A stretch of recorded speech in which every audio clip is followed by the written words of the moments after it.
Bom dia a todos, que a paz de nosso Senhor e Salvador Jesus Cristo esteja contigo, meu irmão e minha irmã. A mensagem de hoje tem como tema Crescendo em Fé e Sabedoria.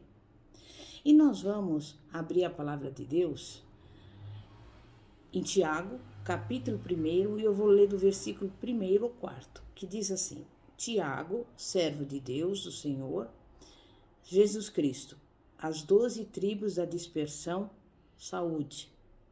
Meus irmãos, tendes por motivo de grande gozo o passardes por várias provações, sabendo que a provação da vossa fé produz a perseverança, e a perseverança tenha a sua obra perfeita, para que sejais perfeitos e completos, não faltando em coisa alguma.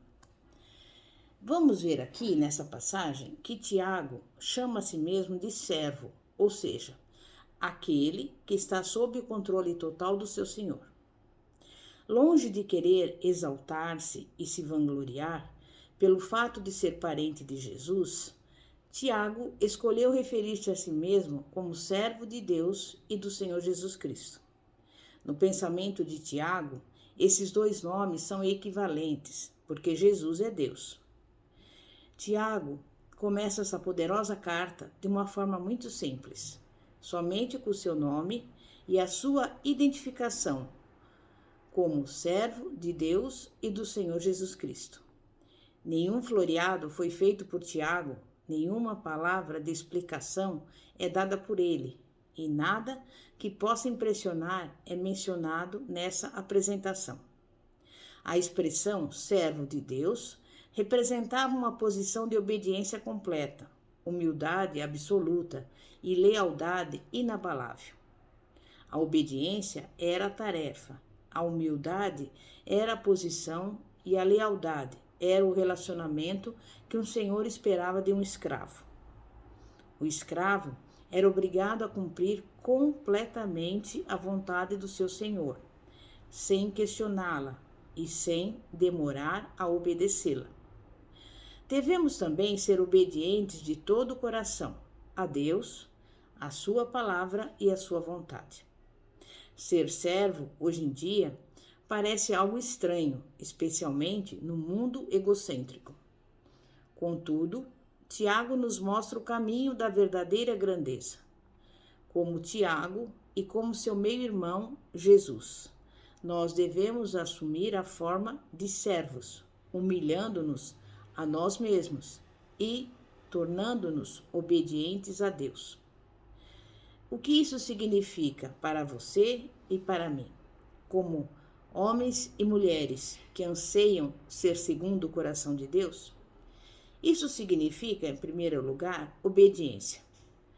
Como servos, devemos conhecer, acima de qualquer outra coisa, a palavra do nosso Senhor, não tendo nenhum direito próprio, sendo possessão absoluta do nosso Mestre e prestando-lhe uma obediência inquestionável. Em segundo lugar, humildade. Servo define um homem ou uma mulher que não pensa em privilégios, e sim em deveres. Não pensa em direitos, e sim em obrigações. Esta palavra é para aqueles e aquelas cujo eu está ocupado com o serviço a Deus. Em terceiro lugar, lealdade. Servo ou serva descreve o homem ou a mulher que exerce a sua fé, fazendo tudo para Deus. Proveito próprio e preferência pessoal não são suas pretensões. Sua lealdade é para Ele. Isso significa juntar-se às figuras conhecidas de Moisés, Josué, Caleb, Abraão, Isaque, Jacó, Jó, Isaías e os demais profetas. Ao escolhermos aplicar a nós o título de servo ou de serva, incluímos nós mesmas na série daqueles que descobriram a liberdade, a paz e a glória ao se colocarem em perfeita submissão a Deus. A única grandeza que nós cristãos podemos realmente almejar é ser um servo ou uma serva de Deus. Repita assim: eu fale o seu nome, Fátima, uma serva de Deus e do Senhor Jesus Cristo, que eu possa voluntariamente aplicar a mim mesma esse título, desenvolver a conduta de uma serva e me juntar à fileira daqueles que, como Tiago, foram honrados não somente pelo que eram, mas por causa daquele a quem serviram, o Deus vivo. Além disso, Tiago dirigiu esta carta às 12 tribos de dispersão. Quem eram exatamente essas tribos? Essa expressão era usada na época de Tiago para indicar toda a nação judaica. Neste caso, Tiago utiliza 12 tribos para se referir aos judeus cristãos e para incluir aqueles desse grupo que estavam fora da Palestina. E como foi que essas pessoas foram dispersas? Algumas deportações iniciais contribuíram para a dispersão de alguns deles. Também muitos judeus mudaram-se para outras terras em busca de riqueza e oportunidade. Por força e por escolha, os judeus estavam vivendo por toda a parte do Império Romano.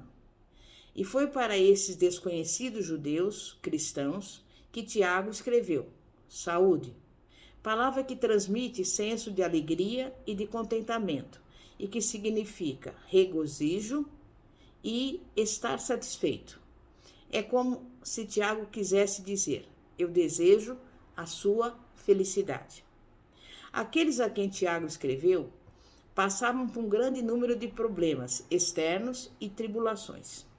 Seus leitores estavam sendo perseguidos pelos seus próprios compatriotas judeus, não cristãos, e oprimidos pelos ricos e pelos poderosos. Eles também estavam sofrendo aflições físicas de toda a sorte.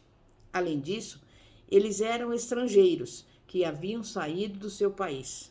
Eram realmente estranhos em terras desconhecidas. Em adição aos problemas internos, havia também problemas internos, como angústia espiritual, vida errada, atitudes erradas diante da bondade de Deus e das suas dádivas, e generalizado estado espiritual medíocre. Isso levou à tolerância para com um modo de fazer desenfreado, um modo de falar, onde nós vemos que havia um crescimento de contendas e facções, e também a adoção de um espírito mundano. E assim, Tiago escreveu para se contrapor a esses pensamentos e atitudes errados. Ele começa então a explicar a natureza da fé genuína. E ele exortou os seus companheiros cristãos, inclusive nós, a viverem a sua fé de uma forma prática em seu caminhar diário. Ele discorre sobre os seus deveres como cristãos e os desafia a viverem a vida cristã e não apenas professá-la. Em outras palavras, eles teriam que viver o que pregavam. No livro de Tiago, encontraremos um encorajamento inspirador para viver de uma forma piedosa, agindo à altura da sua fé. Contudo, você também encontrará advertências a respeito de não retroceder à sua antiga maneira não cristã de viver. Tiago claramente nos convoca a vivermos uma fé frutífera, vivermos nossa fé por meio de obras da fé. Portanto, abra o seu coração. Tiago é objetivo. Ele nunca faz rodeios sobre qualquer assunto.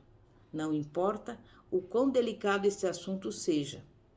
Ele vai também direto ao ponto, como nós testemunharemos no versículo 2.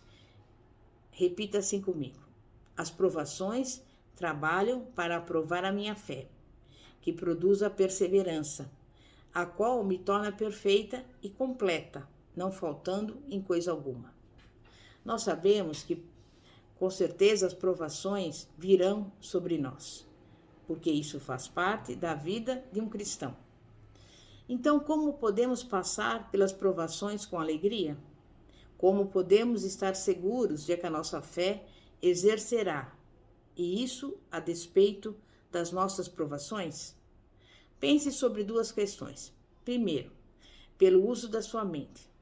Lembre-se de que passamos pelas provações com alegria através da mente e não das emoções. Suas emoções não podem fazer isso, mas a sua mente pode.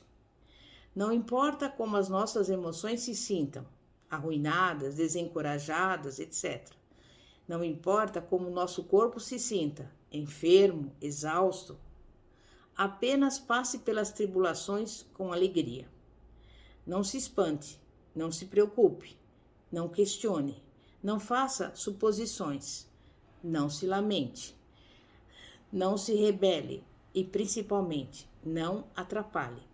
Apenas passe pelas provações com alegria, sabendo que certamente você colherá as bênçãos da alegria, da paciência, da perfeição e da plenitude. O feliz resultado de suas provações será maior maturidade cristã e maior fé. Em segundo lugar, pelo uso da fé. Você e eu devemos enxergar cada provação com os olhos da fé. Sabe por quê?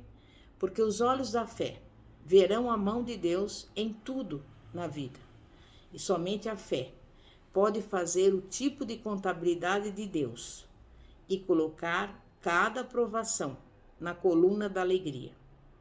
Quando você está sofrendo, deve crer na bondade de Deus e em sua obra perfeita, em você e em sua fé. Você deve crer que Ele, e somente Ele, sabe o que está fazendo. Nos momentos de sofrimento, você deve crer que Deus te ama e está no perfeito controle de todas as coisas. Você deve crer nos grandes propósitos de Deus. E você deve crer nos resultados das provações pelas quais passa.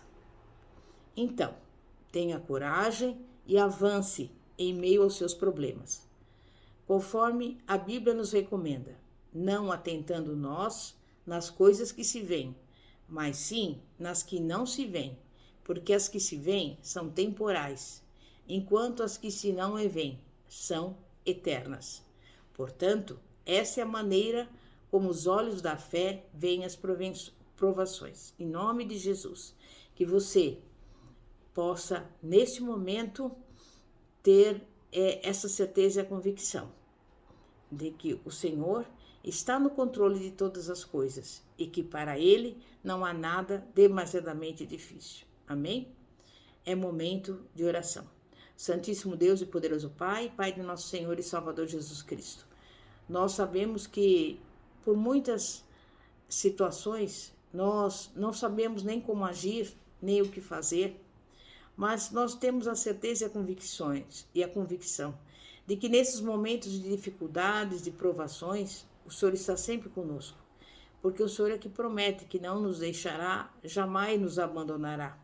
E nós, neste momento, entregamos a Ti a nossa vida, sabendo que o Senhor é aquele que pode e quer nos ajudar, fazendo com que venhamos domar a tentação que sobre nós surge.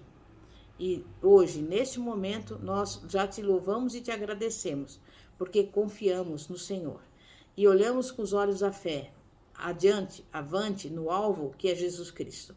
E por isso, damos graças ao Senhor, em nome de Jesus. Amém e graças a Deus. Pastora Fátima, da Igreja Evangélica Apostólica Poder de Cristo. Que a paz de nosso Senhor e Salvador, Jesus Cristo, esteja contigo. Glória a Deus.